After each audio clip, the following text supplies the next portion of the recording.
நமது அருமை தம்பி சிவகுமார் ஒரு படத்தை கைத்தட்டு. பொதுக்கூட்டத்தை நடத்துறது சாதாரண விஷயம் இல்லை. அதுவும் பெண்களுக்கு முக்கியத்துவம் கொடுத்து ஒரு நிகழ்ச்சி நடத்துறதுங்கிறது ரொம்ப சிறப்பான விஷயம். தம்பி சிவகுமாருக்கு என்னுடைய நன்றியின் வாழ்த்துக்கள். அப்புறம் எங்கள் அண்ணன் மதிவாணன் நகர செயலாளர் ஏதோ பேசுற நான் சிம்பிளா முடிச்சுப்பேன்னு சொல்றாரு. ஏதோ பேசுவார்னு பார்த்தா மதிவாணன் பேசுவார்னு முடிச்சுட்டாரு. இவ்வளவு சிம்பிளா முடிப்பார்னு எதிர்பார்க்கல. ஒரு அருமை அண்ணன் ஏற்கனவே திருச்சியில நம்ம அமைச்சர் நடந்த நிகழ்ச்சியில என்ன கூப்பிட்டு சிறப்பாக நடத்தினவர். ரொம்ப அமைச்சர் இல்லாத சூழலில் இந்த கூட்டத்தை எப்படி கட்டுப்பாடா நடத்தணும்னு நம்ம அண்ணன் மதிவாணன் சிறப்பாக செயல்படுறாரு. அவருக்கு என்னோட சிறப்பு நன்றி. நம்ம ஐயா சேகரன் அவர்களுக்கு நான் சிறப்பு நன்றியை சொல்லணும். ஒரு பெரியார் ஸ்டார். ஏன்னா பெரியார் குறித்து ஒரு அவதூறு பேசிய நிர்மலா சீதாராமனுக்கு நான் என்ன பதில் சொல்லணுமோ அதை எங்க திமுக கழகத்திலிருந்து அண்ணன் சொல்லியிருக்கிற அவருக்கு ஒரு நல்ல சிறப்பு நன்றியை நான் தெரிவிச்சுக்கிறேன். எல்லாருக்கும் நிறைய பேர் இருக்கு, எல்லாரும் சொல்ல முடியாது. சொன்னா பெண்கள் கோச்சுப்பாங்க. எல்லாம் சொல்லியா நாங்க எப்ப வீட்டுக்கு போறது நினைப்பாங்க. அப்புறம் அதனால எல்லாருக்கும் என்னுடைய சிறப்பு நன்றியும் வணக்கத்தையும் தெரிவிச்சுக்கிறேன். ஏதாவது சொல்ல முடியும். நன்றி சொல்ல போகிற அருண்குமாருக்கு நன்றி சொல்லிடுறேன். ஏன்னா நன்றி சொல்லும்போது என் பேர் சொல்ல முடியாது. அதனால அவருக்கு நன்றி சொல்லிடுறேன். குறிப்பான நன்றியை நம்ம தாய்மார்களுக்கு சொல்லணும், பெண்களுக்கு. ஏன்னா கவனம், நான் உங்களுக்கு தான் பேச போறேன். நீங்க கூட்டம் இவங்களுக்குலாம் பேச போறது இல்லை. பெண்களோட ஒரு நாள்ல ரொம்ப முக்கியமான நேரம் பீக் அவசரம் தெரியுங்களா? சாயந்தரம் 7 மணில இருந்து ராத்திரி 9-9:30 மணி வரைக்கும் ரொம்ப முக்கியமான நேரம். சிரிக்கிறாங்க, எனக்கு தெரியும். ஏன்னா குழந்தைங்க ஸ்கூல் போயிட்டு அந்த டியூஷன் போயிட்டு வந்திருப்பாங்க, ஸ்பெஷல் கிளாஸ் போயிட்டு வந்திருப்பாங்க. அவங்களுக்கு சாப்பாடு செஞ்சு கொடுக்கணும்.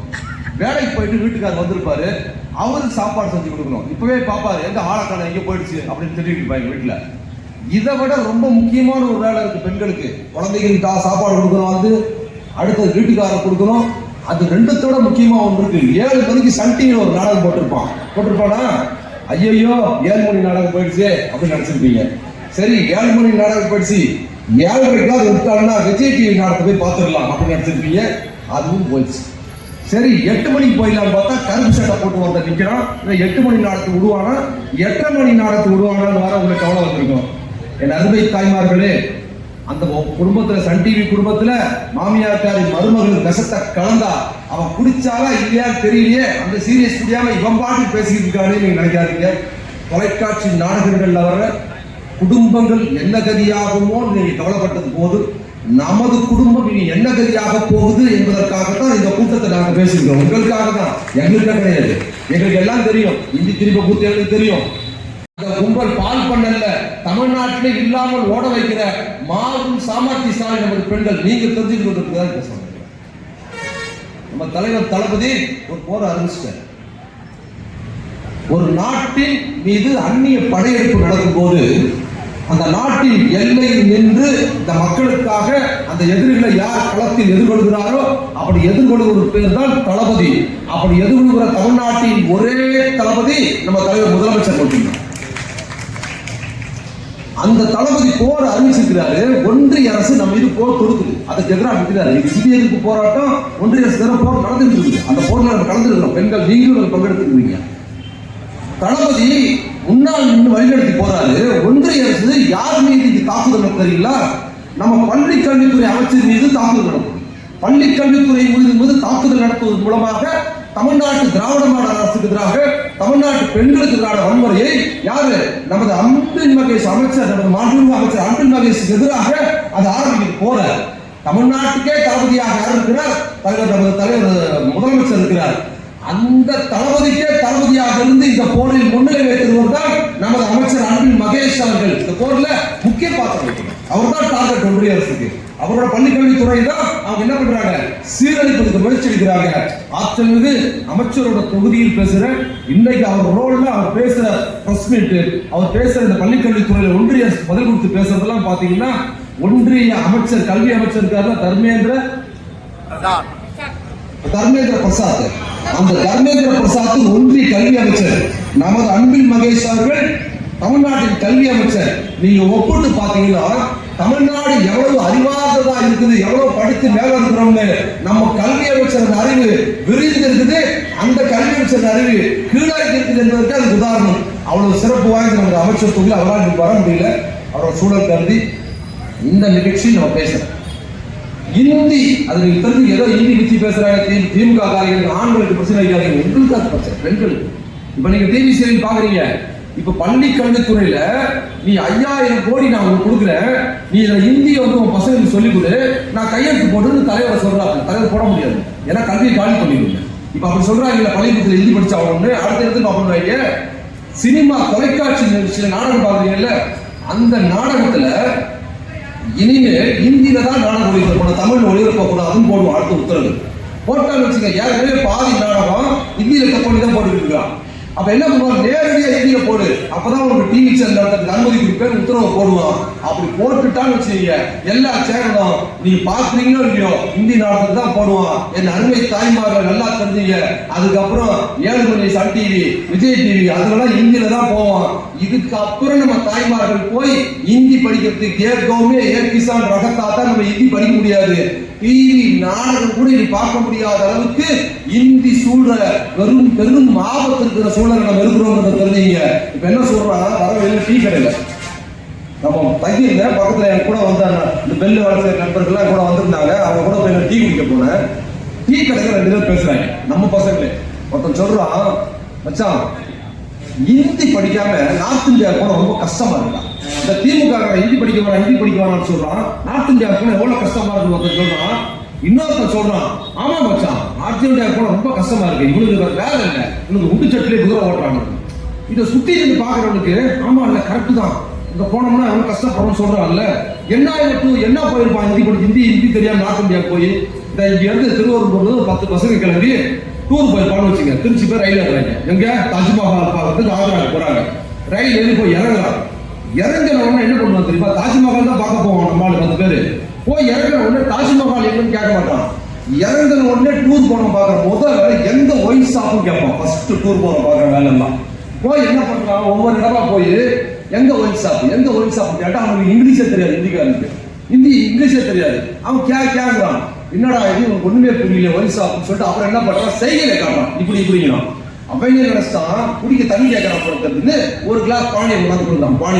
பானி தண்ணி இல்லப்பா, தண்ணி இல்ல, இப்படி அப்ப என்ன பண்ணிட்டான், இனி மொழியெல்லாம் நம்ம கைப்பட்டு வராது, இனி செய்கை தான் முடிவு பண்ணிட்டு குடிச்சுட்டா என்ன பண்றது, குடிச்சதுக்கு அப்புறம் பட்டையா மாதிரி பண்ணி காட்டும் செய்கிட்டு இப்படி சாமிச்சு நாக்க வெளியே தள்ளு அப்படின்னு இருக்கான் மட்டையா வந்து. அவன் என்ன நினைச்சிருக்கான், இவன் திருவள்ளூர்ல ஏதோ கடற்கொள்ள தாங்காம 10 பேர் கிளம்பி வந்து இங்க விஷம் குடிச்சு சாகிருக்காங்க போல நம்மகிட்ட விஷம் கேட்கறான் நினைச்சுக்கிட்டு மரியாதை ஓடி பிடிக்க விஷம் நிறைய அடிக்கும் போதுதான் நம்மால் சொல்றான், இந்த திமுக காரனால இந்தி வேணாம்னு சொல்றதுனால டெல்லிக்கு வந்தா நம்மளால ஒரு கோட்டர் கூட வாங்க முடியாம பண்ணிட்டானே அப்படிங்கிற ஃபீல்ல தான் சொல்றேன். என்ன ஹிந்தி படிச்சா நீ அம்பானிக்கு அதானி சவால் விட்டுற போற, என்ன பெருசா போயிட போற. உத்தரப்பிரதேசக்காரன் இருக்காலாமா, உத்தரப்பிரதேசக்காரன் யூபி, அவன் இந்தியில தான் தூங்குவான், இந்தியில தான் பல்லு வளர்ப்பான், இந்தியில தான் சாப்பிடுவான், இந்தியில தான் வாங்கி எடுப்பான். இந்தி மட்டுமே தெரிந்த உத்தரப்பிரதேசக்காரன் ஒருவேளை சோற்றிற்கு பஞ்சம் படிப்பதற்கு எந்த ஊருக்கு வரான், தமிழ்நாட்டுக்கு இல்லைன்னு இந்தி எதிர்ப்பு தமிழ்நாட்டுக்கு வரான். அப்படி சொல்லுங்க அடுத்த திருத்தமா, அடே இந்தி படிச்சா வேலை கிடைக்கும், நம்ம எங்கேயோ போயிடலாம் எங்க கிட்ட கதை விடுறியே அண்ணாமலை ஆடு அங்க பேசிக்கிட்டு இருப்பான். இப்ப சொல்ற உத்தரப்பிரதேசத்துல இருந்து ஒருவேளை சோற்றுக்கு பஞ்சம் படிப்பதற்கு இந்திக்காரன் இந்தி எதிர்ப்பு தமிழ்நாட்டுக்கு வரா. தமிழர்களான இந்தி எதிர்ப்பு தமிழர்கள் தான் ஒருவேளை சோத்துக்கு வந்த இந்திக்காரனுக்கு 3 வேளை சோறு போட்டான், அமோகமா வாழ வைக்கிறான். தமிழை புரிஞ்சு வச்சுக்க, இந்திக்காரனுக்கு நாங்க தான் சோறு போடுறோம், நீ வந்து ஹிந்தி படிக்கிறிய. ஹிந்தி மட்டுமே தெரிஞ்ச உத்தரப்பிரதேசக்காரன் அவன் ஊர்ல ஒருவேளை சோத்துக்கு வழி இல்லாம இங்க வந்து பிடிக்கிறான். ஹிந்தி படிச்சிருந்தா உத்தரப்பிரதேசத்துல நான் பிச்சை கூட எடுக்க முடியாதுங்கிறத நல்லா தெரிஞ்சீங்க. இந்த சதியிற்கு பாத்தீங்களா, இந்த பொய்யை பாஜக மத்தவங்க சொல்லிட்டு இருக்கிறான். தமிழர்கள் மத்தியில் தமிழர்கள் வாழ்க்கையை குழிதோண்டி புதைப்பதற்கு இன்னைக்கு சிறப்பாக வாழ்றோம் இல்ல, இந்த வாழ்க்கையை குழிதோண்டி புதைப்பதற்கு இந்தி திருப்ப கொண்டு வந்து ஒன்றிய அரசு செய்து இதை கேட்பதற்கு தமிழ்நாட்டில் ஒருவருக்கும் தில்லை. அதை கேட்கிற ஒரே தலைவர் தளபதி ஒருவர் கேட்கிறார். அவருக்கு என்ன தலையெழுத்தா, ஒன்றிய அரசு 5000 கோடி கொடுக்குறா, 10,000 கோடி கையெழுத்து போட்டு வாங்கிட்டு போயிடலாமே, வாங்கிட்டு போயிடுவாரு. அவர் எடப்பாடியாக தான் வாங்கிடுவார். அவர் யாரு, என் மக்களை பணி கொடுத்து நான் அதில் கையெழுத்து போட மாட்டேன்னு சொன்ன உடனே இப்ப என்ன தெரியுமா சொல்றோம், உத்தரப்பிரதேசத்துக்கு போனா வேலை கிடைக்கும்னு சொன்னான்ல, இப்ப உத்தரப்பிரதேச இங்கதான்டா வரேன்னு சொன்ன உடனே பிளேட் இப்ப திருப்பிட்டான். என்ன சொல்றான், உத்தரப்பிரதேச இங்கதான் பிழைக்க வரான், நான் இந்தி படிச்சுக்கடா பண்றதுன்னு சொன்னாங்க. பிளேட் எடுத்து என்ன தெரியுமா சொல்றாங்க, நீ அங்க போன வேலை கிடைக்குன்னு சொன்னாங்க. இப்ப தெரியுமா சொல்றான், அவன் நிறைய வந்தான். நிறைய வந்து என்ன பண்றான்னா, எங்கப்பா வந்துட்டான், அவன் தான் பானிபூரி விற்கிறான், அவன் தான் குல்பி வச்சிருக்கிறான், அவன் தான் அந்த கடையில இருக்கான், அவனுக்கு தமிழ் தெரியல, அவன்கிட்ட நீ ஏதாவது கேட்கணும்னா நீ ஹிந்தி படிச்சா ஈஸியா கேட்கலாம் இல்லைன்னு கதையை சொல்றான். எப்படி பாருங்க. அதாவது உத்தரப்பிரதேசத்துக்கு தமிழ வேலைக்கு போனோம்னாலும் நம்ம ஹிந்தி படிக்கணும். உத்தரப்பிரதேசக்காரன் தமிழ்நாட்டுக்கு வேலைக்கு வந்தாலும் நம்ம தான் ஹிந்தி படிக்கணும்னு சொல்றான்னா நம்ம என்ன கேன போய் நினைக்கிறானா, அவன் ஊருக்கு நான் போகும்போது ஹிந்தி படிக்க சொன்ன ஒரு காரணம் இருக்கு. என் ஊருக்கு வந்து வேலைக்கு வரான், அவனை தமிழ் படிச்சு வாடான்னு சொல்லணும்னு பார்த்தா நீ தமிழர்களையும் தமிழையும் எவ்வளவு இழிவாக நினைக்கிற. இதை கேட்பதற்கான கூட்டம் தான் இந்த கூட்டம். இந்த தில்லு ஒரு பயனுக்கு கிடையாது திமுக காரனை விட்டால். அதனால்தான் ஊரா படிச்சுட்டு தலைவரோட பிறந்தநாள் நிகழ்ச்சியில பிறந்தநாள் சிறப்புகளை பத்தி நாங்க பேசுறது இல்ல, மக்களுக்கு தெரியும்னு சொல்றோம். இன்னொரு விஷயம், ஹிந்தி படிச்சா ஒரு ஊர்ல போய் பழைக்கலாம்னு சொல்றாங்கல்ல, நம்ம ஊர்ல எடுத்துக்க இந்த திருவள்ளூர்ல மார்வாடி இருக்காங்களா இல்லையா, சேட்டு இருக்காங்கல்ல, நிறைய இருக்காங்க, 50-100 வருஷமா இருக்காங்க. அவங்க ஊர் எது? ராஜஸ்தான். ராஜஸ்தான்ல இருந்து 50 வருஷத்துக்கு முன்னால திருவள்ளூர் ஒரு 10 வருஷத்துக்கு முன்னாடி இப்ப பாரு அங்க இருந்து அந்த சென்னை மாதிரி ஓடு வெள்ளு வரைக்கும் நின்னது நம்ம ஊரு. என்ன இந்த ஊருக்கு ராஜஸ்தான்ல 50 வருஷத்துக்கு முன்னால வரும்போது ஒண்ணுமே கிடையாது ஊர்ல. இங்க வந்து நம்ம பெண்கள் மத்தியில சாதாரண கூலி வேலை செய்யற பெண்கள், விவசாய வேலை செய்யற பெண்கள், இவங்க கிட்ட வட்டி வேலை வைக்கிறாங்க. நமக்கு தமிழை தவிர வேற எதுவுமே தெரியாது. அவருக்கு தமிழே தெரியாது. அவர் ராஜஸ்தான்ல 6 மாசம் தமிழ் மட்டும் தெரிஞ்சல் பத்தி வியாபாரம் பண்ண போறேன், அதனால நான் ஹிந்தி படிச்சுட்டு வரேன்னு தமிழ் படிச்சுட்டு வந்து கடை வச்சாரா?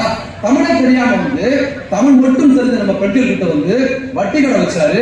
வட்டி கடை வச்சு தமிழ் மட்டும் தெரிஞ்ச நம்மளிடம் தமிழே தெரியாத ஒரு பார்வாடி நம்மளை விட பெரிய கோடி கோடியா செத்து நம்மளோட பெரிய ஆள் ஆயிருக்கிறாரு. ஆனா நாம மட்டும் உத்தரேசத்துல போய் டீ ஆத்துறதுக்கு நீ ஹிந்தி படிச்சுட்டு வான்னு கூப்பிடுறான்னா இது எவனை ஏமாத்துதுங்கிற கேள்வி கேட்பதற்கு தான் இந்த கூட்டம். அப்ப தமிழ்நாட்டுக்காரன் மட்டும் கிழிச்சவாயே, மற்ற மாநிலத்துக்காரன் தமிழ் படிக்காம வந்து அமோகமா போவான். ஆனா இங்க இருந்து தமிழ்நாட்டுக்காரன் மட்டும் நார்த் இந்தியா போனா அங்க டீ ஆத்துறதுக்கு ஹிந்தி படிச்சுட்டு வான்னு கேட்கிறான்னா இது நமக்கு எதிரான வன்முறை அப்படிங்கிற போராட்டத்தை அறிவிப்பதற்காகவும் இதை எதிர்ப்பு தெரிவிக்கிறார் இந்த கூட்டம். இந்த ஹிந்தி சொன்னாங்கல்ல, அண்ணா கூட நிறைய விஷயம் நிர்மலா சீதாராமன் அவங்களை பத்தி பேசுறாங்க. அம்மா பத்தி சொன்னாங்க, நிர்மலா சீதாராமன் இப்படி சொல்லிட்டாரு, பெரியார் வந்து காட்டுப்பிராட் மொழின்னு சொல்லிட்டாருல்ல, அது விட்டுருங்க. நம்ம பெண்கள் நிர்மலா சீதாராமன் இந்த ஊரை சேர்ந்தவர் தான். அந்த அம்மா இந்த ஊரை சேர்ந்தவங்க தான். அவங்க சொல்றாங்கல்ல, பெரியார் என்ன பண்ணிட்டாரு, அம்மா நீங்க பிறந்த சமூகம் இருக்குல்ல, உங்க சமூகத்தில் கணவன் இறந்து போயிட்டாருன்னு வச்சுக்கோங்க, பெண்களை ரொம்ப கொடூரமா வன்முறைப்படுத்துவாங்க. என்ன பண்ணுவாங்கன்னா, கணவர் இறந்துட்டாலும் மொட்டை அடிச்சு முக்காடு போட்டுருவாங்க. 30-40 வருஷத்துக்கு முன்னாடி அந்த சமூகத்துல வெளியே வரக்கூடாது, எங்கேயும் போகக்கூடாது, வீட்டுக்கார செத்துட்டாருன்னு முக்காடு போட்டு வச்சிருக்கணும். பெண்கள் வந்து வெளியே படிக்க போகக்கூடாதுங்கிற சூழலில் தமிழ்நாட்டுக்குள் பெரியார் என்ன பண்றாரு, பெண் கல்விக்காகவும் பெண்களுக்காகவும் போராடி டாக்டர் அம்பேத்கர் இந்து சட்ட மசோதா போராடினால்தான் நிர்மலா சீதாராமன் போன்றவர்கள் இன்னைக்கு தமிழ்நாட்டில் படித்து நிதியமைச்சர் ஆயிருக்கிறார்கள் என்றால் அதற்கு திராவிட இயக்கமும் தந்தை பெரியார் தான் காரணம். அவங்க சமூகத்துல இருந்து என்ன இருக்கும், மொட்டை அடிச்சு முக்காடு போட்டுப்பாங்க அம்மாவுக்கு பாட்டிக்கலாம். அப்படி ஒரு சமூகத்துல இருந்து பெரியார் கிட்ட படிச்சு போயிட்டு திருச்சியில இருந்து படிச்சு போன அந்த அம்மா தமிழ்நாட்டு மக்களுக்கு குறைந்தபட்ச திருச்சிக்கு கூட எந்த நன்மையும் இல்லாம, அவங்க படித்த தமிழ் மொழிக்கு கூட நன்மை இல்லாம விரோதமாக பேசுகிறார்கள். தெரிஞ்சுக்க, இதெல்லாம் தலைவர் கேட்கிறாரு. ஹிந்தி படிச்சா வேலை கிடைக்கும் சொல்றான், பொய். நீ 5000 கோடி இல்ல 50,000 கோடி கையெழுத்து போட மாட்டேன், என் உயிரே போனா கொடுக்க மாட்டேன் நான் பண்ணிட்டான். அடுத்து 39 தொகுதி என்ன பண்றான், 9 தொகுதியா பறிக்கிறேன். நல்லா தெரிஞ்சீங்க, தமிழ்நாட்டுல எம்பிகள் மொத்தம் எவ்வளவு பேர் இருக்காங்க, 39 எம்பி இருக்கான். நீங்க நினைக்கலாம் எம்பி 39 எம்பி இருந்தா இல்ல போனா இல்ல, எங்களுக்காக பிரச்சனை பெண்கள் நினைக்கலாம். இது திமுக காரர்கள் பிரச்சனை இல்ல, இதுவும் பெண்களுக்கான பிரச்சனை. அண்ணன் சொன்னார்ல, என்ன சொல்றான்னா, ஏன் சொல்றோம், மக்கள் தொகை தமிழ்நாட்டுல கம்மியா இருக்கு, அதனால என்ன பண்ண போறேன், 9 தொகுதியை நான் குறைச்சி உங்களுக்கு வந்து 31 மாத்த போறேன்னு சொல்றான். இது திமுக காரர்களுக்கான பிரச்சனை இல்ல, எம்பிகளுக்கான பிரச்சனை இல்ல. யாரோட பிரச்சனை தெரியுமா, பெண்கள் உங்கள் மீது நடக்கிற வன்முறை தெரிஞ்சு வச்சுக்கோங்க. குடும்ப கட்டுப்பாடு நடைமுறைக்கு வந்ததுக்கு பிற்பாடுதான் பெண்கள் தங்கள் வாழ்க்கையை ஆரம்பிச்சாங்க. வந்திருக்கிறாங்க, பெரியவங்க எல்லாம் வந்திருக்கிறாங்க, தாய்மார்கள் எல்லாம் வந்திருக்கிறாங்க. ஒரு 30 வருஷத்துக்கு முன்னால கல்யாணம் ஆகி பெண்கள் வீட்டுக்கு வந்தாங்க வச்சுக்கோங்க, அவங்க வேலையே பிள்ளை பத்துக்கு மட்டும்தான், வருஷம் பிள்ளை பத்துக்கலாம். அது எப்படி வீட்டுல வந்தாங்கன்னா, வீட்டுல பெண் கல்யாணம் ஆகி வந்தா குழந்தை பத்துக்கும், அந்த பக்கத்துல மாடு ஆடு எப்படி குட்டி போட்டுக்கிட்டு இருக்குமோ அது மாதிரி இங்க பெண்களும் குழந்தை பத்துக்கிட்டே இருக்கணும். அங்க பெண் குழந்தை ஒரு பெண் மாடு ஒரு பெண் கண்டுபிடி போட்டுச்சுன்னா புகழ்ச்சி அடைவாங்க. இங்க பெண் ஒரு பெண்ணை கத்துக்கிட்ட குடும்பமே சொல்லுவாங்க. பெண்ணு கல்யாணம் பண்ணி வர்றது மட்டும் இல்ல, வந்ததுக்கு பிற்பாடு குழந்தை பிறகு குடும்பமே ஆஹா என் மருமகளை குழந்தை பிறக்க போகுது, என் மனைவி குழந்தை பிறக்க போகுதுன்னு ஊரெல்லாம் சொல்லுவாங்க. குழந்தை பிறக்கிற சந்தோஷத்துல இருந்த உடனே குழந்தை பொம்பளை குழந்தைய பிறந்துன்னு வச்சுக்கல அப்படி சொல்ல மாட்டேன். ஐயோ பொம்பளை குழந்தை பிறந்துச்சு, அப்புறம் என்ன பண்ணுவாங்க, அடுத்த ஒரு குழந்தை, அடுத்த குழந்தையாவது பொம்பளை குழந்தை பிறக்கணும் ட்ரை பண்ணுவாங்க. அதுவும் ஆம்பளை குழந்தை பிறக்கணும், அதுவும் பொம்பளை குழந்தை. மூணாவது ஆம்பளை. இவங்க என்ன பண்ணுவாங்க, குழந்தை பத்தி விரும்புறது நம்ம சமூகத்துல குழந்தை ஆம்பளை குழந்தை தான் விரும்புறாங்க. அது பொம்பளை குழந்தைய பிறந்துச்சுன்னா வேற வழி இல்லாம வளர்றாங்க. அப்படி ஒரு சமூகம் நம்ம சமூகத்துல இருந்தது. அப்போ எனக்கு தெரிஞ்ச ஊர்ல எங்க ஊர்ல ஒரு அம்மாவுக்கு முதல் குழந்தை பொண்ணு, ரெண்டாவது குழந்தை பொண்ணு, மூணாவது பையன், மூணாவது, நாலாவது, அஞ்சாவது, ஆறாவது, ஏழாவது, எட்டாவது வரைக்கும் ஆம்பளை குழந்தை தேடி தேடி தேடி தேடி தேடி பொம்பளை குழந்தை பெண்ணாக வச்சிருக்காங்க தாய். ஒரு நாள் ஊர் கிராமங்களுக்கு தெரியும், 20 வளையல் போடுறோம், வீடு விடாது வளையல் போடுவோம். இப்பதான் வளையல் கடைக்கு போறோம், அதெல்லாம் கிடையாது. வீடு விடா கிராமத்துல வளையல் போடுறவங்களுக்கு வருவாரு. அவர் வீட்டுக்கு வந்து வளையல் போட வந்தாரு. போட்டா வரிசையா பொம்பளை பிள்ளைங்க வளையல் போட 1 2 அவருக்கு தான் இவ்வளவு பேர் வராங்க. 1 2 3 எல்லா குழந்தைங்க போடுறாங்க. வளையல் போடுறாரு. 7 8 ஆயிடுச்சு. எப்பா 8 குழந்தையா சொல்லிட்டு அவர் கேட்டாரு, அம்மா அந்த மகராசி தாய் உங்க அம்மா எங்க அம்மான்னு கேட்டாரு. உங்க அம்மாவை கூப்பிடுமான்னு சொன்னாரு. ஃப்ரீயா இருக்கு வளையல் போட்டு போறேன்னு உங்க அம்மா கூப்பிடுறான்னு சொன்னா அவங்க அம்மா வராங்க. அடுத்த குழந்தையோட வயிற்றுல 9வது பார்த்தோன்னு அதிர்ச்சியா வளையல் சொன்னாரு, தாயே அந்த கையெழுத்து முறை வயிற்றுல இருக்கிற பிள்ளை ஆனா பெண்ணாலும் எனக்கு தெரியாது, ஆனா அந்த குழந்தை பிறந்துச்சுன்னா அந்த குழந்தைக்கு இனி போகுதுன்னு நான் பேர் வைக்கிறேன், இனி குழந்தைய பெற்றுக்காத தாயே அப்படின்னு சொல்லிட்டு போனாரு. 9வது குழந்தையும் பெண் குழந்தையா பார்த்தது. ஊரே அந்த குழந்தை இனி போகுதுதான் போச்சு. தெரிஞ்சீங்க, பெண்கள் குழந்தை பெற்றுக்கிட்டே இருக்கணும்.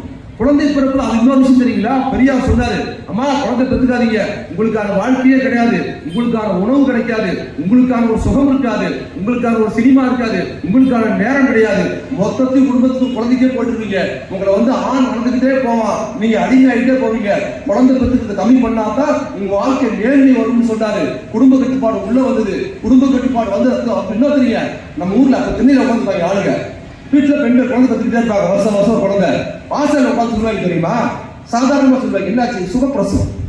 அதாவது ஒரு பெண் பிள்ளை பெற்றுக் கொள்வது என்பது தன் உயிரையே கொடுத்து என்ன பண்றா, மறுஜென்மம் மாறி அவ்வளவு கஷ்டப்பட்டு பிள்ளை பெற்றுக்கிட்டா நம்மால வாசல்ல உட்காந்துக்கிட்டு சுகப்பிரசவம். பெண்ணை பத்துக்கு வந்து சுகம்னு பேர் வச்ச ஊர் இது. என்னமோ சுகம்னா பிரியாணி வாங்கி சாப்பிடுற மாதிரி சுகப்பிரசவம் பேர் வச்சுட்டு இருந்தான். பெரியார் சொன்னாரு, இது சுகப்பிரசவம் என்னடா, பெண்களின் வாழ்க்கையை சீரழிக்கிற விஷயம். குழந்தை பிறத்தை கம்மி பண்ணும் போது என்னாச்சு, குடும்ப கட்டுப்பாடு வந்தது. குடும்ப கட்டுப்பாடு வந்ததுக்கு பிற்பாடு குடும்ப கட்டுப்பாடு நடைமுறைப்படுத்துறவங்க என்னாச்சு, பெண்கள் கொஞ்சம் கொஞ்சமா வந்தாங்க. எங்க அப்பாவுக்கு அம்மாவுக்கு 2 பசங்க, நானும் என் தம்பி மட்டும்தான். அவங்க நாம 20 நமக்கு 20 வந்துட்டாங்க. அதுக்கப்புறம் எனக்கு கல்யாணம் ஆச்சு, என் தம்பிக்கு கல்யாணம் ஆச்சு. அவங்களுக்கு ஒரு பொண்ணு, எனக்கு ஒரு பையன். நானும் என் மனைவியும் நாம் இருவர் நமக்கு ஒருவர் முடிவு பண்ணோம். 2 வருஷத்துக்கு முன்னால என் பையனுக்கு கல்யாணம் பண்ணேன். இப்ப 2 வருஷமாச்சு. தலைவர் தளபதி வந்தார் கல்யாணத்துக்கு, நமது துணை முதலமைச்சர் வந்தார் கல்யாணத்துக்கு, கல்யாணத்தை பண்ணி வச்சாங்க. இப்போ என் பையனும் மருமகள் எழுதணும் முடிவு பண்ணிருக்காங்க. நாம் இருவர் நமக்கு எதுக்கு இன்னொரு முடிவு பண்ணிட்டாங்க, நம்ம வாழ்க்கை நம்ம வாழ்வோம்னு சொல்லிட்டு அவங்க 2 வருஷமா குழந்தை வேணாம் முடிவு பண்ணி அவங்க வாழ்றாங்க. குடும்ப கட்டுப்பாடு பண்ணதுக்கு பிற்பாடுதான் இன்னைக்கு பெண்கள் அப்படி வளர்ந்து மேல வந்து வெளி உலகத்துக்கு வந்து ஆண்களுக்கு வேலையை பார்த்து அவங்களுக்கான உணவு, அவங்களுக்கான சினிமா, ஆண் மாதிரி நானும் ஆணை தாண்டி போறாங்க. இப்ப 12ஆம் வகுப்பு தேர்வு நடக்குது. ஒவ்வொரு ஆண்டும் 10ஆம் வகுப்பிலும் 12ஆம் வகுப்பிலும் ஒவ்வொரு தேர்வு முடியும் ஆண்களை விட பெண் குழந்தைகள் தான் அதிகமா பாஸ் பண்றாங்க. தெரிஞ்சு வச்சுங்க, இது சாதாரண கிடையாது. எப்படி ஏண்டா 2000 வருஷமா என்ன படிக்க கூடாது சொல்லுங்க, வக்கு பயிர்களா இந்த வாங்கிட்டீங்கடா, டபா நம்ம குழந்தைகள் பெண் குழந்தைகள் ஆண்களை அறவே அடையா மாதிரி அவ்வளவு மார்க் எடுத்து படிக்கிறதுக்கு குழந்தைகள். இது எப்படி நடந்தது, குடும்ப கட்டுப்பாடு. அப்ப இப்ப என்னாச்சு நல்லா தெரிஞ்சீங்க, ஒரு கட்டத்தில் பெண் குழந்தை பிறந்ததுக்கு முன்னால கருவிலேயே பெண்ணுக்கு தெரிஞ்சா அத என்ன பண்றது, கருவிலே சதிக்கிறது, பிறந்துச்சுன்னா கள்ளிப்பால் கொள்றதுன்னு சொல்லி பெண்களே பெண் குழந்தை பெற்றுக் கொள்ள கூடாத சூழல்ல மிக மோசமாக இருந்த சூழலில் குடும்ப கட்டுப்பாடு வந்ததுக்கு பிற்பாடு இன்னைக்கு இதே சமூகத்தில் ஒரு முதல் குழந்தை பெண் குழந்தை பிறந்ததுன்னா அப்படி எப்படி அந்த குழந்தைய அந்த குடும்பமே தூக்கி எங்க வீட்டுக்கு இளவரசி வந்திருக்கிறார்கள் கொண்டாடுகிறார்கள் பாத்தியா.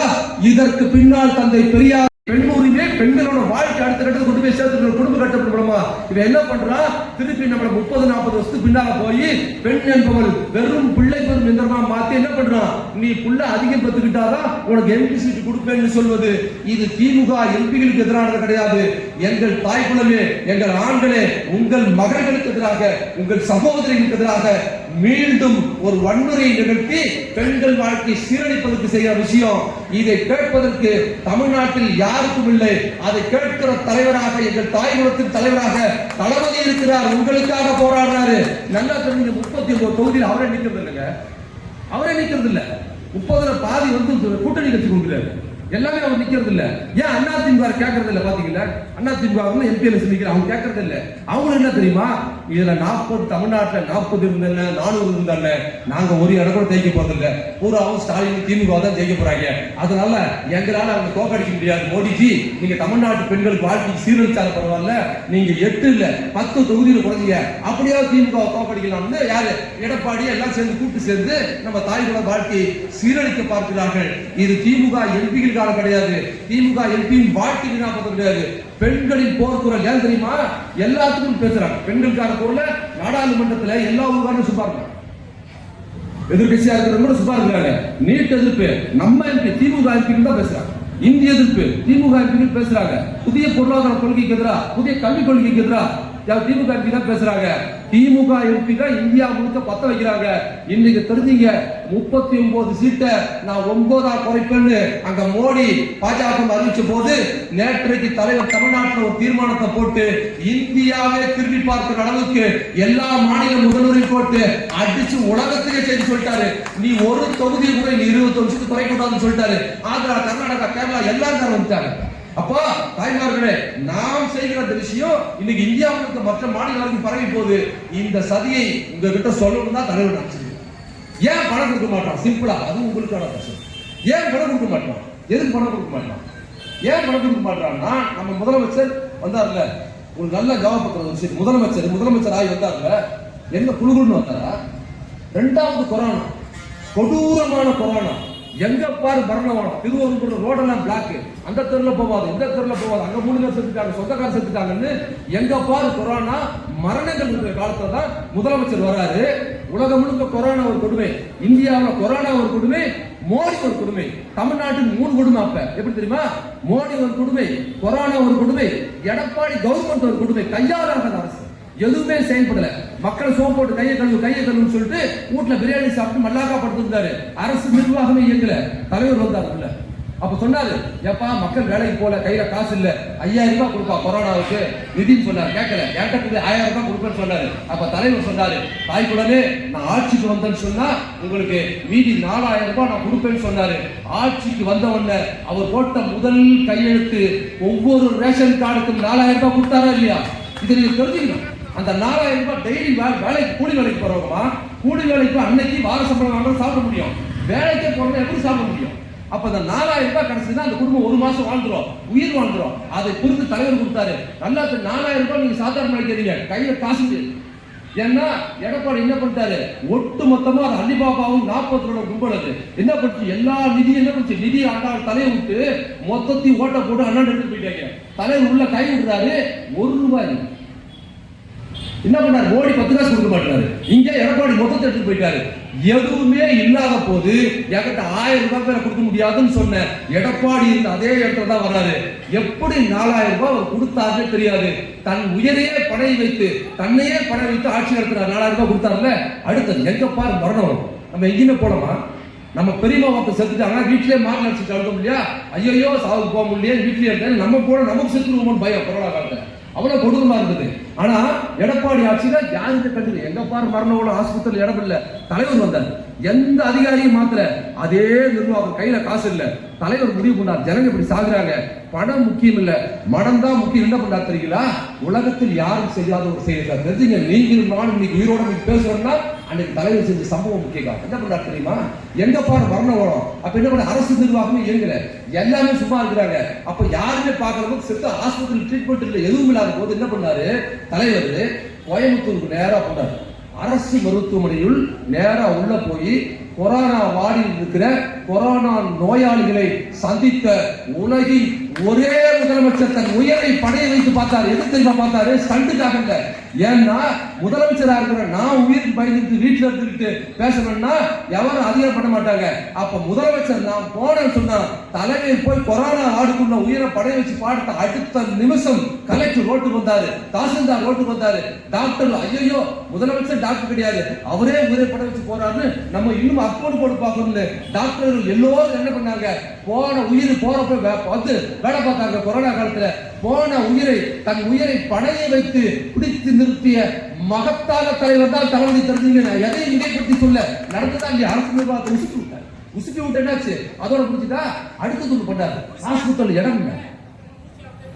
அதுக்கப்புறம் கடைசி பின்னால வர நீ கிளைமேக்ஸ் போற வர அடுத்து என்ன பண்ணாரு? எங்க பாரு மரணம் ஓடும். கொரோனா வந்துருச்சு, ஹாஸ்பிட்டல் இடம் இல்லை. இடம் இல்ல, வீட்லயே சாக வேண்டியதுதான். உயிர் இருக்கும். போன் பண்ணா தனியார் ஹாஸ்பிட்டல் இடம் இல்ல. இங்க தலைவர் கேட்டாரு, என்னங்க இது இவ்வளவு பேர் இருக்கிறாங்க, ஹாஸ்பிட்டல் இடம் இல்லைன்னா தலைவரை நம்ம என்ன பண்ண முடியும்? இடம் இல்லையா? ஹாஸ்பிட்டல் இடம் இல்லைன்னா ஜனங்க சாவுறீங்க. சாதாரண ஜனங்கள பணக்காரருக்கு வசதியா இருக்கு பணக்காரெல்லாம் அந்தந்த பெரிய பெரிய ஹாஸ்பிட்டல் போய் நம்பிட்டாங்க. அவங்களே கவர்மெண்ட் ஹாஸ்பிட்டல் சில பேர் நம்பிட்டாங்க. சாதாரண மக்களுக்கு ரோட்ல கிடக்குது, வீட்டுல அனாதையா சாகுது. ஒருவருக்கு நோய் வந்ததுன்னா நல்லாருக்கு நோய் வந்து அதை 3 பேர் சாகுறாங்கன்னு எங்க பாரு மரணம் ஓட எடப்பாடி ஆட்சி வந்து உதிர் போயிடுச்சு. தலைவர் பார்த்தாரு, இது விடமாட்டேன், என் மக்கள் என் கண்ணு முன்னால சாகிறத வேடிக்கை பார்ப்பறான்னு சொல்லிட்டு இன்னொரு காரியம் பண்ணாரு. என்ன கேட்டாரு? இப்ப லாக்டவுன் தானே, கல்யாண மண்டபம்லாம் மூடி இருக்குல்ல, எல்லாம் மூடி இருக்கு. அப்ப கல்யாண மண்டபம் எல்லாத்தையும் கைப்பற்றுங்க. எல்லா கல்யாணத்தையும் கைப்பற்றி அந்த கல்யாண மண்டபத்துல பெட்ட போடுங்க.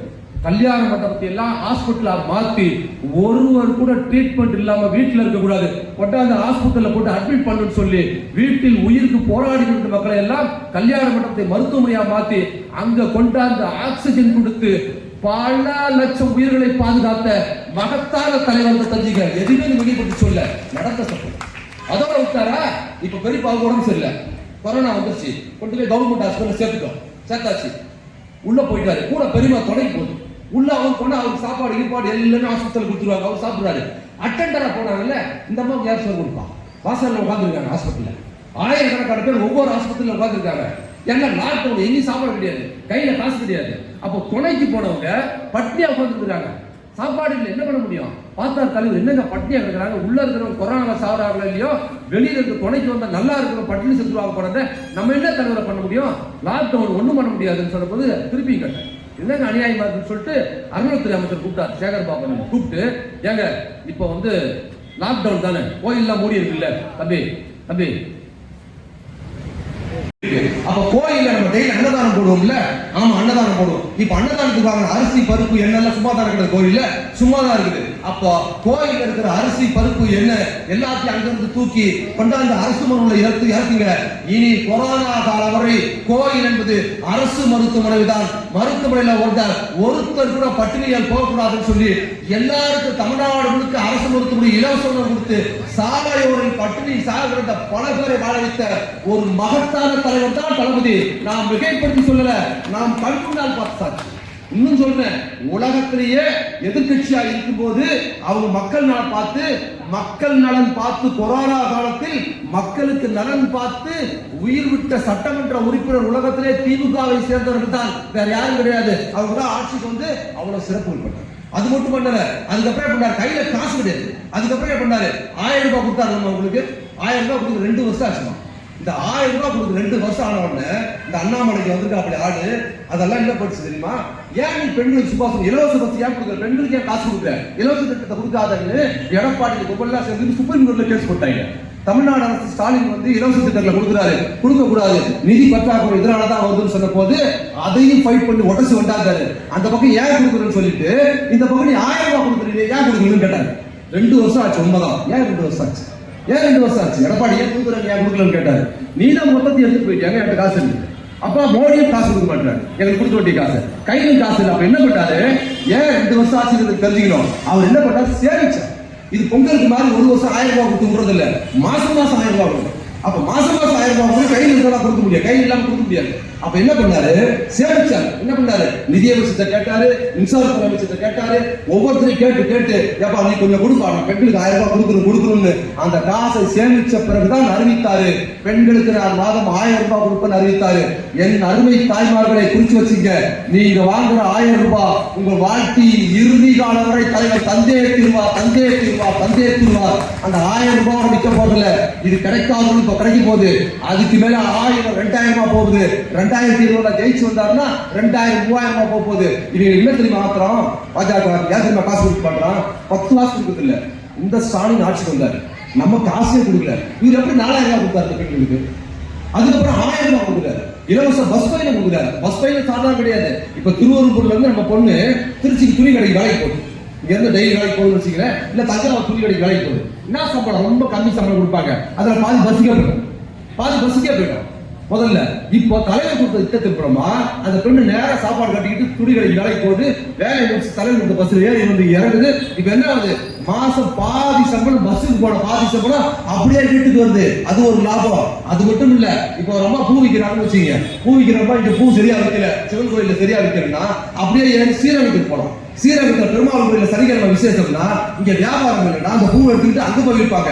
அங்கேயே விற்கணும்னா உச்சி பிள்ளையார் கோயில் போய் வித்துட்டு வரலாம். சுத்தி சமயபுரம் விசேஷம்னா அங்கேயே வித்துட்டு வரலாம்னு ஒரு நாளைக்கு 500 ரூபாய்க்கு பூ வாங்கி ஒரே இடத்துல வியாபாரம் இல்லாம வாடி போய் நஷ்டத்தாட்டு தாய்மார்கள் இன்னைக்கு தலைவர் கொடுத்த இலவச பஸ் பயணத்துல ஏறி 500 ரூபாய் என்பது இன்னைக்கு ஒரு நாள் வியாபாரம் 1000-1500 ரூபாய் வரைக்கும் சுத்தி குடும்ப வருமானத்தை உயர்த்திய மகத்தான தலைவர் உண்டா இல்லையா, மிகைப்பட்டு சொல்லல. அது மட்டுமல்ல, இன்னைக்கு நம்ம தாய்மார்கள் உடம்பு சரியில்லைன்னா காலையில என்ன பண்றாங்க, பஸ் ஸ்டாண்ட் அரசு மருத்துவ ஏறி போறாங்க. போய் என்ன பண்றாங்க, திருச்சி போய் பெரிய ஆஸ்பத்திரியில பார்த்துட்டு என்ன பண்றாங்க, அதே பஸ்ல ஏறி கீழே இறங்குறாங்க. இறங்கி என்ன பண்றாங்க, மார்க்கெட்ல காய்கறி வாங்கிக்கிறாங்க ஒரு பஸ்ல ஏறி. அதை வாங்கி இன்னொரு பக்கம் வந்து மீன் மார்க்கெட் ஒன்று வாங்குறாங்க, இன்னொரு பஸ் ஏறி அதையும் வாங்கிட்டு ஏறி பஸ் வந்து கொஞ்ச தூரம் வந்தா பால் பண்ண கிட்ட வந்து நிக்குது. பால் பண்ண நிக்கும்போது பார்த்தா 20 வருஷத்துக்கு முன்னால பார்த்தா ஒரு பெரியமா வெளியே நிக்குது ரோட்ல. ஐயோ இந்த அம்மாவை பார்த்து எவ்வளவு வருஷம் ஆச்சு, கொரோனாவை பத்தி இவரோட இருந்து இவங்களை பார்க்கணும்னு என்ன பண்ணுது, பஸ் விட்டு தடா இறங்கி போயிருந்தோமா. தலைவர் இலவசம் இறங்கி எப்படி இருக்க 2 பேர் கட்டி பிடிச்சி 10 நிமிஷம் பேசுறதுக்கு பிற்பாடு அந்த அம்மா என்ன பண்ணுது, சந்தோஷம் அடுத்த பஸ் ஏறி வருது. இன்னைக்கு பெண்களின் வாழ்க்கை ஆண்களை சார்ந்து இருக்க வேண்டியதில்லை.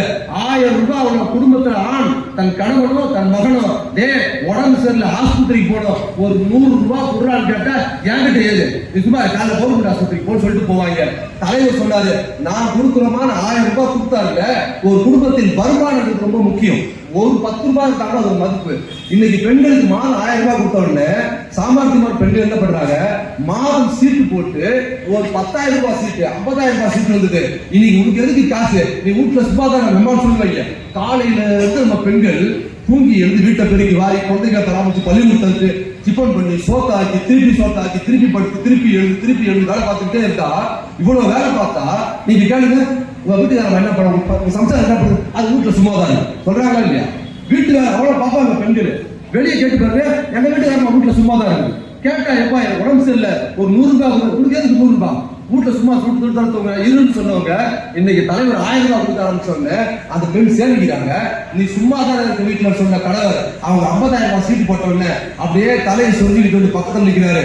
அம்மா எனக்கு பெரிய கஷ்டம், கடன் இருக்குமா, ஒரு தள்ளு கொடுத்தா அந்த சீட்டை கொஞ்சம் எடுத்துக்கூடமா, நான் அப்படி கொடுத்துடுறேன்னு தன்னுக்கு 100 ரூபாய் கேட்டா சும்மா வீட்டுல உட்காந்து சும்மா தானே சாப்பிடுற சொன்ன கணவர் இன்னைக்கு தன் மனைவியிடம் பணம் இருக்கிறது பணிமா வந்து கேட்க வச்சாரு பாத்தியா, அவர் தான் என் தலைவர். அவன் அப்பா சொன்ன எப்படி சொல்லுவோம் உண்டா இல்லையா. 1000 ரூபாய் நீங்க நம்ம அன்புமணி ராமதாஸோட சம்சாரம் சொல்றாங்க, 1000 ரூபாய் ஒரு பணம் வாங்க. அந்த அம்மாவுக்கு 1 கோடியே பணம் கிடையாது. ஒரு டீ வெளியே வந்துட்டோம்னா சில நேரங்கள்ல 10 ரூபாய் கொடுத்து டீ குடிப்பதற்கு முடியாம நம்ம தவிப்போம். ஐயோ கையில காசு இல்லையே, ஒரு நாள் பயக்கமா இருக்குது, ஒரு வடையை சாப்பிடலாமே கையில காசு இருக்காது. வீட்டுக்கு போனோம், நீங்க பயக்கமா இருக்குதுன்னு ஓரமா உட்காருவோம். ஒரு டீ குடிச்சா சுகர் லோவா இருக்குது, கொஞ்சம் வந்துடும் கையில 10 காசு இருக்கு, பஸ்ஸுக்கு காசு இருக்கும். அந்த நேரத்தில் தலைவரோட 1000 ரூபாய் என்பது அன்புமணி ராமதாஸ் மனைவி சௌமியா அவர்களுக்கு 1 கோடி சாதனம் உள்ள என் தாய்மார்களுக்கு ஒரு வடை வாங்குவதற்கு கூட காசு இல்லாத நேரத்தில் வெளியில வந்தாங்கன்னா, காசு இல்லாத நேரத்தில் 1000 ரூபாய் என்பது அது லட்சம் ரூபாய்க்கு சமமான சாதாரண உழைக்கும் மக்களுக்கு கொடுத்தாரு. பாத்தீங்களா, அவர்கள் பஸ் பயணம் அதை விட காலையில வந்துட்டு அதை சொல்லி முடிக்கிறேன். இந்த காலையில அரசு பள்ளிக்கு போற குழந்தை யார் குழந்தை? பெரிய பெரிய பணக்கார குழந்தைக்கு போற பள்ளிக்கூடத்துல கூலி தொழிலாளி மண் வேலை பார்க்க. நானு 5 வருஷத்துக்கு முன்னால போன கவர்மெண்ட்ல ஒரு ஊர்ல போய் பள்ளிக்கூடத்தில் பேசினேன், அரசு பள்ளிக்கூடத்துல. அந்த குழந்தை காலையில அப்படி சுண்டு கிடக்குதுமா. நீங்க தெரிஞ்சுக்கணும், அதுக்காக சொல்றேன். நான் கேட்டேன், பாப்பா சாப்பிட்டியான்னு கேட்டேன். காலையில சாப்பிடல நான் ஏமா கேட்டேன். வீட்டுல சோறு இல்லைன்னு. அப்பா என்ன வேலை பாக்குறாரு? அப்பா மண் வேலை பாக்குறாரு. அம்மா என்ன பண்ணாரு? அம்மாவும் மண் வேலை பாக்குறாரு. காலையிலே போயிடுவாங்க. 5 மணிக்கு எழுந்து ரோட்ல மண் அள்ளி போடுற வேலை. புருஷன் கொண்டாடி கலைக்கு போயிடுவாங்க. அவங்க மண் அள்ளி போடுறாங்க. டேக்கு ஒரு டீ ஒன்று வாங்கி கொடுப்பாரு. அதை சாப்பிட்டு அவங்க வேலை பார்ப்பாங்க. குழந்தைகள் வீட்டுல காலையில் டிஃபன் அதெல்லாம் பண்ற வேலை அவங்க கிடையாது. அது அப்படியே கிடக்கும். அப்ப என்ன பண்ணுறது? எப்பவா சோறுன்னு கேட்டேன். மத்தியானம் உஸ்கூல்ல போடுவாங்க, அதான் சோறுன்னு சொல்லி அப்படியே பலவீனமா சோறு போய் கிடக்குது. அதெல்லாம் கேட்க முடியும். அப்ப என்னாச்சு? தலைவருக்கு இதே ஒரு அனுபவம் ஏற்படுது. பாக்குறாரு, என்னது குழந்தை சிந்து கிடக்குது, கேட்டா சாப்பிடல, வீட்டுல சோறு இல்லையாங்க. அப்பவும் என்ன பண்ணாரு? நம்ம அமைச்சர்கிட்ட கேட்கிறாரு, அதிகாரிகிட்ட கேட்கிறாரு. ஒரு அதிகாரிகிட்ட கேட்கிறாரு, எப்ப குழந்தைக்கு பட்னியா இருக்கு, இதுக்கு நம்ம ஏதாவது சாப்பாடு போடமா அப்படின்னு சொன்னா அதிகாரி சொன்னாரா, தலைவர் முதல்வர் நம்மள்கிட்ட எதுக்கு காசு ஒன்றும் இல்லையே சொல்ல முதலமைச்சர் கோவப்பட்டு ஒரு குழந்தை பட்டியலை சாகுது. காலையில் பள்ளிக்கூடத்துக்கு வந்து தினந்தோறும் லட்சக்கணக்கான குழந்தைகள் பட்டியலில் கிடக்குறாங்க. அவங்களுக்கு கேட்ட கையில காசு இல்லைன்னு சொல்றேன். நான் இங்க அறிவிக்கிறேன், என்ன ஆனாலும் சரி, என் உயிரே போனாலும் தமிழ்நாட்டு அரசு பள்ளி குழந்தைகளுக்கு காலை உணவை தந்தே திருவேந்து சென்னை கேட்க அரசு பள்ளி கலைஞர் கர்நாடக அரசு பள்ளியில் அறிவித்தாரு. அந்த நிமிஷம் அறிவித்தாங்க. நீங்க நெருக்கி பிடிங்க. எல்லா திட்டமும் கூலி தொழிலாளர் பெண்களுக்காக திட்டம் கொடுத்தாருல. இன்னைக்கு பெண்கள் குழந்தைகள் இன்னைக்கு அதிகமாகி போச்சு. இது குழந்தைகளுக்கான திட்டம் இல்ல, தாய்மார்கள் ஊருக்கான திட்டம். நல்லா தெரிஞ்சீங்க. காலையில பெண்கள் பெரிய யாருக்கு தெரியுமா? குழந்தைகளுக்கு என்ன டிஃபன் கொடுக்குறது இல்ல. காலையில இதுக்கு என்ன இட்லி கொடுத்தா வேணாங்கிறது, தோசை கொடுத்தா வேணாங்கிறது, எதை கொடுக்குறது பெரிய குழப்பமா இருக்கும். என்ன பண்றாரு தலைவர்? அது வந்து ட்ரெஸ் கொடுத்தாரா. அடுத்தது என்ன பண்ணாரு? ஏமா நீ காலையில ஏமா அடுப்படியில உட்காந்துருக்காரு, உங்க வீட்டுக்கார காசு குடிச்சு வெளியில பேப்பர் படிக்கிறாரு, நீ மட்டும் அடுப்புல உட்காந்துருக்க, நீ கால் மேல கால் போட்டு நீ ஒரு பேப்பர் படிக்கலான்னு ரெஸ்ட் கொடுத்து அடுப்பு வெளியில என்ன பண்ணாரு? ரிலீஸ் பண்ணி பெண்களை ஹால்ல விட்டு கொஞ்சம் ஓய்வு கொடுத்தாரு. ஆச்சா. அடுத்தது இன்னொரு நன்மை தெரிஞ்சு வச்சுக்க. காலையில இந்த குழந்தைகளுக்கு டிஃபன் பண்ணணும்னா குறைந்தபட்சம் ஒரு 50 ரூபா செலவு பண்ணும். இட்லி சட்னி அரைக்கணும் 4 பேருக்கு. அந்த 50 ரூபாய் மிச்சம். நீங்க 1000 ரூபாய் நேரடியா பாக்குறீங்க, மறைமுகமா கொடுக்கிறது அதை விட அதிகமா கொடுக்கிறாரு. அரசு பள்ளியில் குடிக்கிற குழந்தைகளின் பெற்றோர்களுக்கு தினமும் 50 ரூபாய் காலை டிஃபன் செலவு செய்யற மிச்சமாக பாருங்க. அது ஒரு மறைமுக உதவி தெரிஞ்சு வச்சுங்க. இன்னொரு சிறப்பு பண்ணார் தலைவர். காலை உணவு கொடுத்துட்டாரு சொல்லிட்டாருப்பா, நீ பள்ளிக்கூடத்துக்கு அனுப்புமா, நீ குழந்தை நீ பள்ளிக்கூடத்துக்கு அனுப்பு, நான் பாத்துக்கிறேன். நீ காலையில சாப்பாடு கொடுக்கணும், நீ புத்தகம் வாங்கி கொடுக்கணும், நீ அவங்களுக்கு யூனிஃபார்ம், குழந்தைங்களுக்கு யூனிஃபார்ம் கொடுக்கணும், மத்தியானம் சாப்பாடு கொடுக்கணும், காலையில சாப்பாடு, யூனிஃபார்ம், புஸ்தகம் எல்லாத்தையும் நானே கொடுக்குறேன். நீ பள்ளிக்கூடத்துக்கு மட்டும் அனுப்பிச்சு நீதி பார்த்துட்டு அனுப்பிச்சு விட்டாரு. இப்போ குழந்தைங்க பள்ளிக்கூடத்துக்கு படிக்க வச்சுருக்காரு, படிக்க வைக்கிறாருல. காலையில் டிஃபன் கொடுக்குறேன், சாதாரண டிஃபன் இல்லை, அதுக்கும் டாக்டர்ல போட்டு சத்துணவு ப்ரோட்டீன்ஸ் போட்டு அந்த லிஸ்ட் போட்டு என்னென்ன டிஃபன் போட்டு தமிழ்நாடு முழுக்க கொடுக்குறாரு. அது கொடுத்தாரு. அதுக்கு மேல ஒண்ணு பண்ணாரு. ஒரு பெண்ணை போல் யோசிக்கிறார் குழந்தைகிட்ட. ஒரு தாய் யோசிப்பாருல, எப்படி கொடுக்கணும் குழந்தைக்கு, அது மாதிரி யோசிச்சா பண்றாரு. சரி கொடுத்துட்டோம் குழந்தைங்களுக்கு. ஆனா அந்த குழந்தைங்களுக்கு கொடுக்குற உணவுல ஏதோ பள்ளிகள் இருந்துச்சு, ஏதோ ஒரு தப்பா நடந்து போச்சுன்னா என்ன ஆகும்? குழந்தைங்களுக்கு முடிவு பண்ணிடும் இல்லையா? அப்ப என்ன பண்ணாரு? அப்ப என்ன பண்ண, சமையலுக்கு யாரை போறது முடிவு பண்ணிட்டாரு. அது என்னதுக்கு நான் முடிவு பண்ணாரு சமையலுக்கு யாரை போடுறதுன்னு? அந்த பள்ளிக்கூடத்தில் படிக்கிற குழந்தை இருக்குல்ல, அந்த குழந்தையில் ஒரு தாய் தான் அந்த சமையலை செய்யணும்னு சொல்லி அந்த சமையல் செய்யற வேலை யாருக்குன்னா பள்ளிக்கூடத்தில் படிக்கிற குழந்தையோட தாய் தான் சமைக்கணும் போட்டாரு. ஏன் தெரியுமா? தான் குழந்தை சாப்பிடுறதுனால எல்லாத்துக்கும் அக்கறையோட அந்த பெண் சமைப்பாங்க. இவ்வளவு நெருக்கமாக செய்யறாரு. கையில காசு கிடையாது, தாய்மார்கள் தெரிஞ்சீங்க, கொடுத்து 10 காசு நம்ம கொடுக்க வேண்டியது கொடுக்கல. என்ன பண்றாரு? எவ்வளோ நம்ம ஒண்ணுமே கொடுக்கல. மோடிக்கு அதான் பிரச்சனை. நம்ம ஆட்சிக்கு வந்து தொல்லை தான் கொடுக்குறோம், இந்தி திணிக்கிறோம், எல்லாம் பண்றோம், எதுவுமே காசே கொடுக்கல இந்த ஸ்டாலினுக்கு. ஆனா இவர் எப்படி இந்த ஊர் பெண்களுக்கு சும்மா கொடுத்துட்டே இருக்காரு காசு. அது மட்டும் இல்ல, இந்த பக்கத்துல ஒன்றிய சண்டை போட்டுக்கிட்டே இருக்கிறாரு. சண்டை போட்டுக்கிட்டே இருக்கும்போது அறிவிச்சா தெரியுங்களா? பெண்கள் ஆட்டோ ஓட்ட வந்தார்கள் என்றால் ஆட்டோ ஓட்ட பெண்ணுக்கு 1 லட்சம் ரூபாய் இலவசமா தராரு. போன வாரம் அறிவிச்சா தெரியுமா? அது உண்டு. அது மட்டுமல்ல, மகளிர் சுய உதவி குழு வைத்திருக்கிற பெண்கள் அவங்க ஒரு பொருளை தயார் பண்ணிட்டாங்கன்னா அவங்க பஸ்ல அந்த லக்கேஜ் எடுத்துட்டு போயிட்டாங்கன்னா 100 கிலோமீட்டர் வரைக்கும் 25 கிலோவை இலவசமா எடுத்துட்டு போனாங்க அறிவிச்சிருக்காரு. அது அவங்க பைத்தியம் முடிக்குது. நம்ம காசே கொடுக்கல, கொடுத்துக்கிட்டே இருக்கிறாரு. கொடுக்க முடியாது நீங்க சொல்றாங்க, சண்டை போடுறாரு, முன்னால ஆணும் பார்த்துட்டு சொல்றாரு. ஆனா இந்த பக்கத்துல பெண்களுக்கு அள்ளி அள்ளி கொடுக்குறாரு. எப்படி கொடுக்குறாரு அவங்களுக்கு தெரியும். ஒரே குழப்பமா இருக்கு. அதனால என்ன பண்ணிட்டாங்க, நீ ஒண்ணுமே இல்லாத போது உங்க ஊர் பெண்களுக்கு இவ்வளவு அள்ளி அள்ளி கொடுக்குறிய, உனக்கு கொடுக்க வேண்டிய முறையான பணத்தை கொடுத்தோம்னா நீ என்ன பண்ணுவ? 1000 5000 ஆக்குவ, பஸ்ஸ தமிழ்நாடு கொடுக்க விடுவ. இப்பவே எங்களுக்கு ஊர்ல 5 ஓட்டு கூட கிடைக்க மாட்டேங்குது. உனக்கு கொடுக்க வேண்டிய பணத்தை கொடுத்தா எல்லாத்தையும் கொண்டு போய் உங்க பெண்கள் கிட்ட கொடுத்துருவேன். அப்புறம் பெண்கள் எனக்கு செல்லாத ஓட்டுகளும் ஒரு ஓட்டுகளும் போட மாட்டாங்க என்பதனால்தான் மோடி என்ன பண்றாரு, இந்த திட்டத்துக்கு எதிராக பணத்தை கொடுக்க மாட்டான்னு சொல்றாரு. பணத்தை மோடி நிறுத்தி வைப்பது திமுகவுக்கு எதிரானதல்ல. என் அருமை தாய்மார்களே, உங்களுக்கு கொடுக்கிற தொகையை நிறுத்த வேண்டும் என்பதற்காகத்தான் மோடி சதி செய்கிறார். நான் உயிரே போனாலும் என் பெண்களுக்கு, என் மகன்களுக்கு, என் சகோதரனுக்கு, என் தாய்களுக்கு தருகிற பணத்தை நிறுத்த மாட்டேன் சவால் விடுறாமல் திட்டத்தை அறிவிச்சுட்டே இருக்கிறாரு. உங்களுக்காக போராடுகிறார். இதை நீங்கள் புரிந்து கொள்ள வேண்டும் என்பதற்காகத்தான் அவர் பிறந்த நாள் வந்து பேசுறோம். இது அனுப்பி இது விட்டுச்சா என்ன பண்ணிட்டாங்க, எல்லாம் பண்ணி பார்த்துட்டு இப்ப என்ன பண்ணிட்டாங்க, அவங்களால ஒண்ணும் முடியல.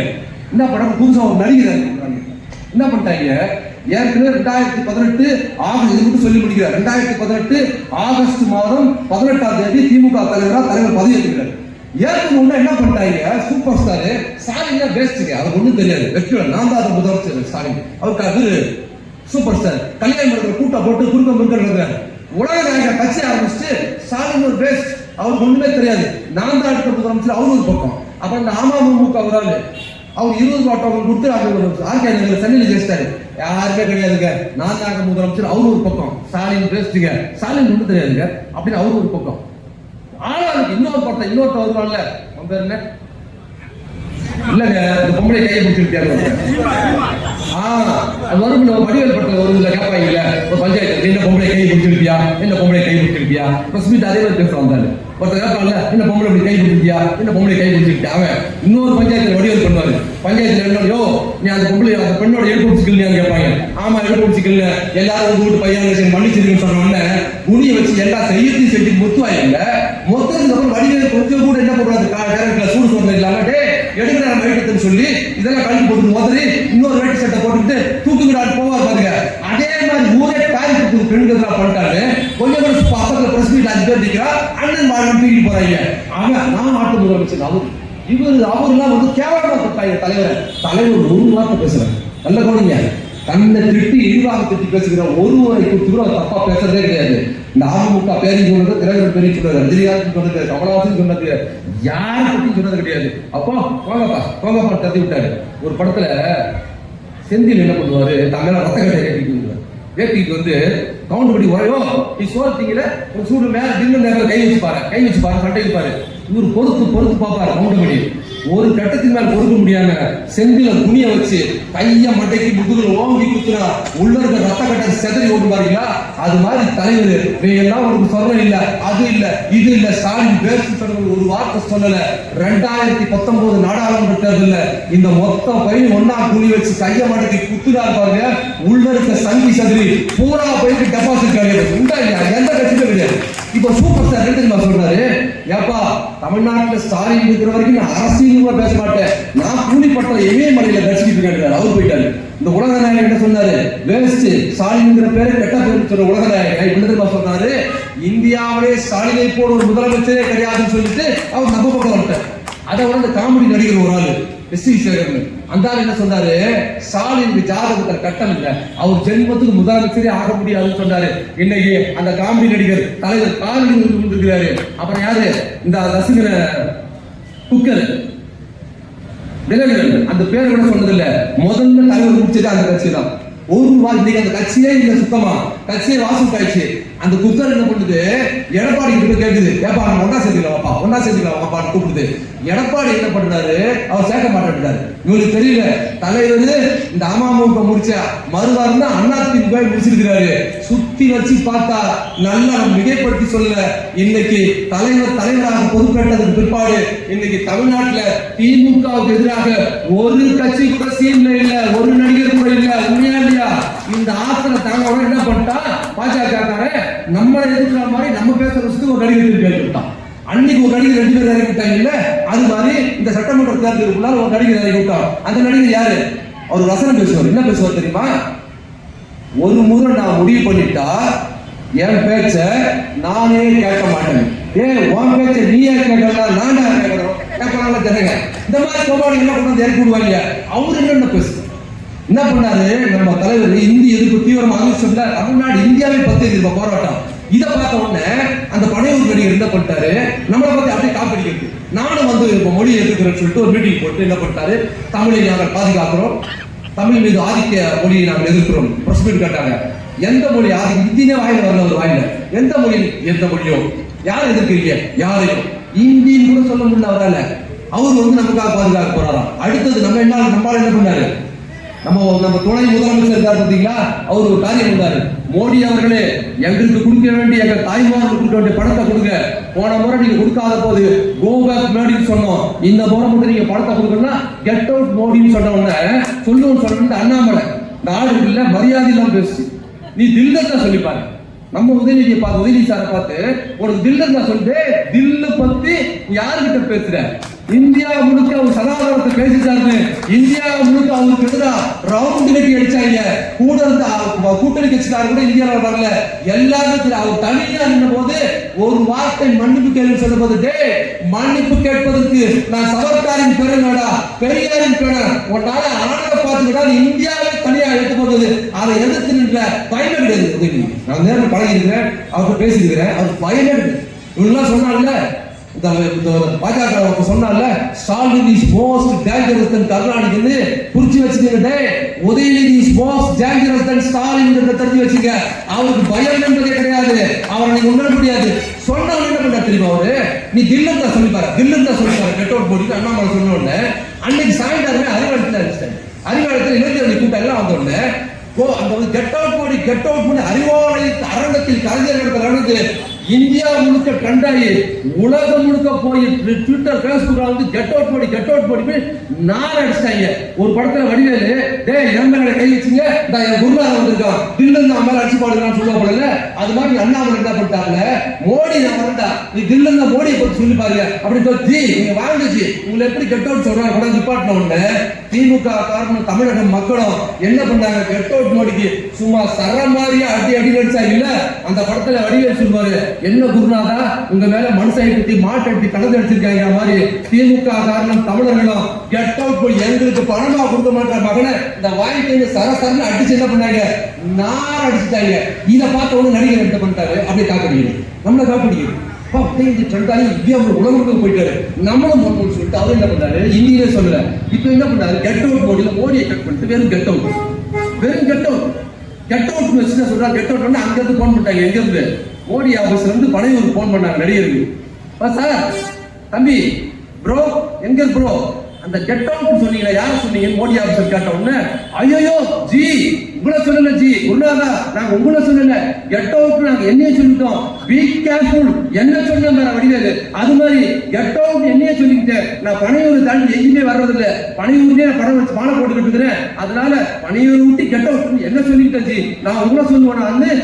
பயந்தாங்கோடி இந்தி எதிர்ப்புன்னு சொல்ல முடியல, மோடி எதிர்ப்புன்னு சொல்ல முடியல, பாஜக எதிர்ப்புன்னு சொல்ல முடியல. நீ தமிழ்நாட்டு மக்களுக்கு நன்மை செய்ய போறியா? திமுக விட்டு பேர் சொல்லி சொல்றிய. திமுக இவ்வளவு பெண்களுக்கு நன்மை செய்யற திமுகவே நீ கேவலமா பேசுற. தமிழர்கள் வாழ்க்கை சூறையாடுகிற, தமிழை சூறையாடுகிற, தமிழ்நாட்டு பெண்களின் வாழ்க்கை சீரழிக்கிற பாஜகவை குறித்து பாஜக கூட சொல்ல முடியாத நீ மகளை என்ன வெளியில வந்து பஞ்ச்டைலாக பேசுற. இதெல்லாம் நாங்க பார்த்துட்டோம். இந்த ரம்ஜான் காலம் என்னாச்சு, ரம்ஜான் காலத்துல முஸ்லீம்கள் குல்லா போட்டு இன்னும் போய்கிட்டு யாரு தமிழ்நாட்டு சினிமாக்கள்லயே முஸ்லீம் கேவலமா துப்பாக்கி ஒரு படம் வந்துச்சு. எவ்வளவு இஸ்லாமிய மக்கள் ரோடோட போராட்டாங்க. சினிமாவில் இஸ்லாமியர்கள் கேவலமா இந்திய துரோகிகளா அவங்க மதவெறியர்களா சித்தரிச்சு படம் எடுத்து நீ இப்போ 2 வருஷத்துக்கு ஒரு படத்துல முஸ்லீமை கேவலமா படம் எடுத்துட்டு இன்னைக்கு வந்து குல்லா போட்டு ரம்ஜான் காலத்துல முஸ்லீம் குல்லா போடுறாங்க நினைக்கிறீங்க. எங்க மக்கள்ல கூட எங்க பசங்க கூட ஒன்று பேர் ஏமாத்திடலாம். எங்க சகோதரர்களை இஸ்லாமிய சகோதரர்களை நீ குல்லா எல்லாம் போட முடியாது மகனே, உன் குல்லாவுக்கே அவங்க போடுவாங்க. குல்லா தெரிஞ்சு வச்சுக்க, நீ ஏமாத்த முடியாது. நாடகம் படிக்காது. நீ ஒரு ஏன்னா நாங்க நிறைய பார்த்துட்டோம், இஸ்லாமிய மக்கள் நிறைய பார்த்துட்டாங்க. ஏன்னா ரமலான் காலத்தில் மசூதியில் வந்து கஞ்சி குடிச்சவங்க தான் பாபர் மசூதியை இடிச்சவன் பல பேரு. உன் கதை நீ மசூதி அடிக்கிற மாதிரி படத்தை எடுத்து இப்ப வந்து குல்லா போடுற உன் கதை அங்க எடுக்கூடாது. என்ன பண்றாங்க? அதனால என்ன பண்றாங்க, ஒரு நடிகர் இந்த நடிகர் யாரு தலைவர் சொல்லல, நல்லா தெரிஞ்சு வச்சுங்க. நம்ம யாரு, நீ யார் தம்பி, உங்க பேரை கூட எங்க தலைவர் சொல்ல மாட்டாரு. எங்க ஆளுங்க யாரு உங்க பேரை, எங்க கட்சி தலைவர்கள் யாரும் உங்க பேரை கூட சொல்ல மாட்டாங்க. அன்னைக்கு 2019 வந்த சூப்பர் ஸ்டார் உலக நாயகன் கேப்டன் விஜயகாந்த் போன்ற அவ்வளவு பெரிய நடிகர்களே நாங்க ஒண்ணும் இல்லாம பண்ணோம். Bro wrong bro, very wrong bro, நீங்க எல்லாம் எங்களுக்கு ஒண்ணுமே கிடையாது, சுண்டக்கா ப்ரோ. இந்த தேர்தல் வரப்போகுது, இந்த தேர்தல் வரும்போது நடிகரை ஷூட்டிங் போய் பார்க்கறதுக்கு ஆர்வம் போகும். திடீர்னு வரவங்க எல்லாம் கும்பலுக்குள்ள போவாங்க. இப்ப நான் கூட இருக்கிறேன், எல்லாம் பேசுறீங்க, நல்லா பேசுறான்னு. திடீர்னு யாரோ அவங்க நடிகர், காமெடி நடிகர் ஒருத்தர் வந்தாட்டு வச்சு டிவி நடிகர் தீபத்மணி வந்து போய் பார்ப்பாங்க. அது ஒரு ஆர்வம் நடிகரை பார்க்கறதுக்கு. அது நாம போய் பார்க்கும்போது ஆர்வமா இருக்கும். ஆனா ஒரு நடிகர் அரசியல்வாதி ஆகிட்டாருன்னா அவர் நம்மளை தேடி வந்து பார்க்கணும். அப்ப நம்மளை தேடி வரும்போது அடிக்கடி வந்து பார்க்கணும். முதல் முறை திருவூர் தெருவில் வந்து தாய்மார்களே வேன்ல வந்து பேசுறாருன்னா படையூர் பார்த்து ஆஹா வந்துட்டு போய் பார்ப்பாங்க. ரெண்டாவது வாட்டி ரெண்டாவது சுற்றுக்கு வந்தாருன்னா அந்த போராடுப்பா காலையில் வந்தாருமாங்க. மறுவாரம் வந்தாருன்னா அவர் பேசுற லட்சணம் என்ன, அவர் செயல்பாடு என்ன பார்த்தா வருவாங்க.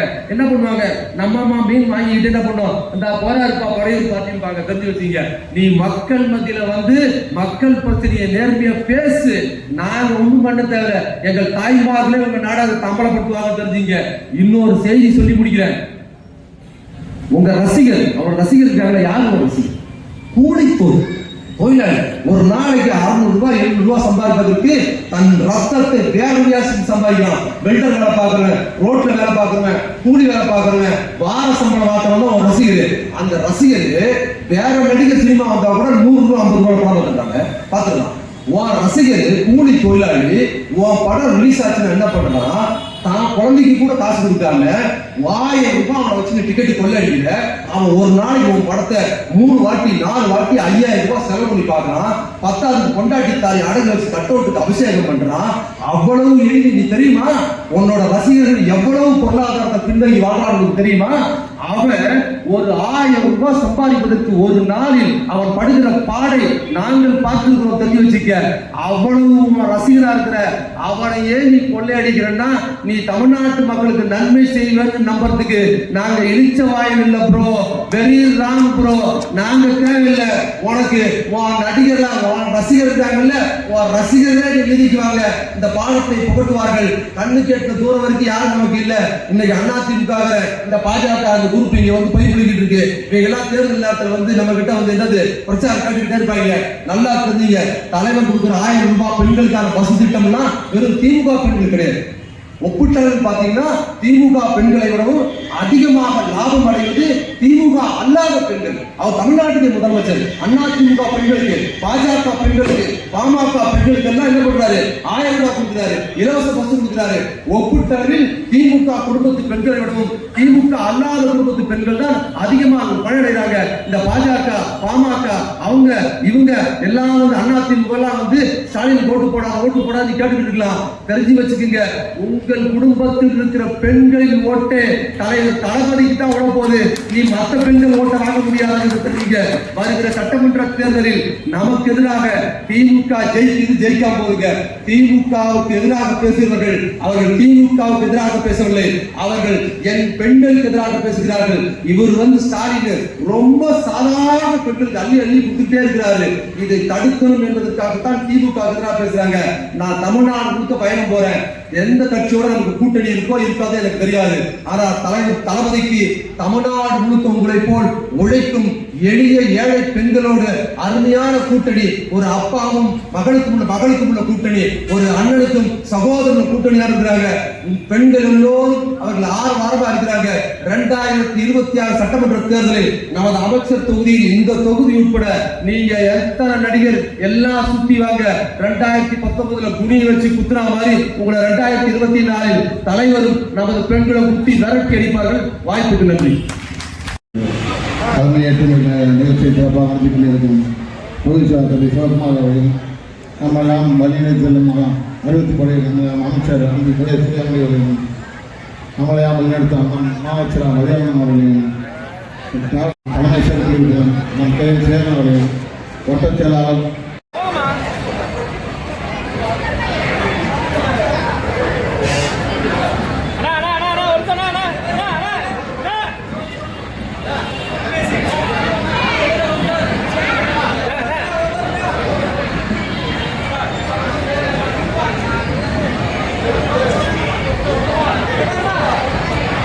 பாருங்க, போங்க போங்க.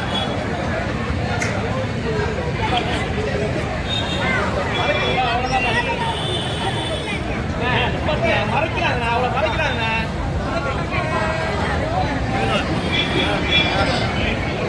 இருக்கு